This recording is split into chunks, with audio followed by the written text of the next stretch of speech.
Donizetti started composing around 1815, I think, at least his operas. Yeah. That's when that begins.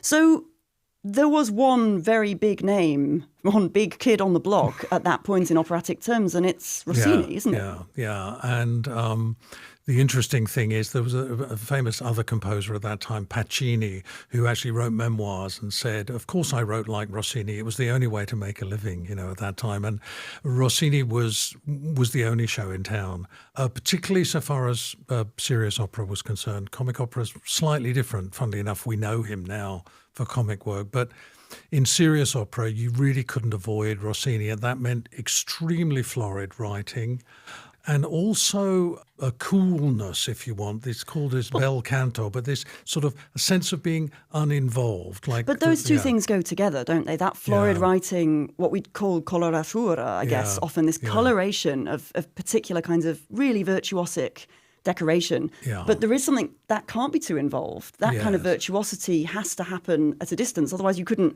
do it as a singer, surely. It always does. And it's interesting that Rossini, famously stopped composing in 1830 at that moment when Romanticism was coming into its full flood. And for him, this kind of objectivity, this way of you have to stand outside the emotion and display it through beautiful song, is something that, was overwhelming at the time of his greatest success. And I suppose we really shouldn't underestimate the extent to which this influence, it wasn't just in Italy. It wasn't as though Donizetti could have somehow escaped if he'd gone somewhere else. This was a global phenomenon. Yeah, there was a Rossini craze in Chile, in the 1830s. Yeah, it literally was. I mean, with the possible exception of Shakespeare travelling around the world, this is the first global music that there was. It really is incredible.